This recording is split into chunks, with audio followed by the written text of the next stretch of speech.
L'histoire de David et Goliath est sans doute l'une des plus incroyables victoires de foi dans la Bible.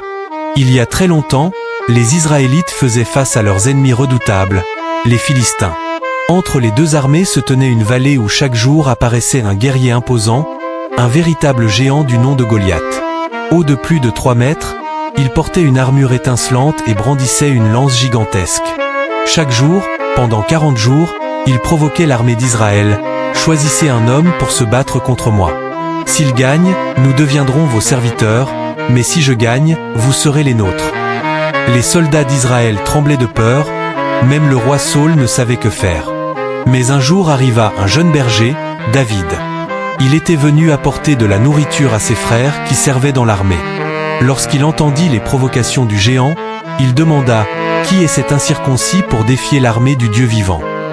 Ses frères se moquèrent de lui, mais David était déterminé. David se présenta devant le roi Saül, « Que personne ne perde courage. Je combattrai ce Philistin. » Saül fut surpris, mais tu es un simple berger, et lui, c'est un guerrier depuis sa jeunesse. Mais David raconta comment Dieu l'avait aidé à vaincre des lions et des ours lorsqu'il gardait ses troupeaux. Saül finit par accepter et voulut lui donner une armure, mais elle était trop lourde pour David.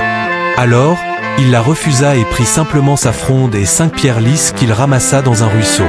Avec une foi inébranlable, David s'avança seul face à Goliath. Le géant se moqua de lui. « Suis-je un chien pour que tu viennes à moi avec des pierres ?» Mais David répondit avec courage. « Tu viens à moi avec une épée et une lance, mais moi, je viens au nom du Seigneur des armées. » David fit tournoyer sa fronde et lança une pierre avec précision. Elle frappa Goliath en plein front. Le géant vacilla et s'effondra au sol.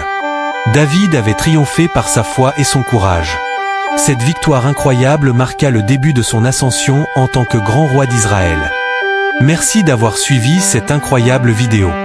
Dans la prochaine vidéo, nous parlerons d'un autre épisode fascinant. D'ici là, portez-vous bien et n'oubliez pas de vous abonner, de liker et d'activer la cloche de notification pour ne rien rater de votre prochaine vidéo. À très vite.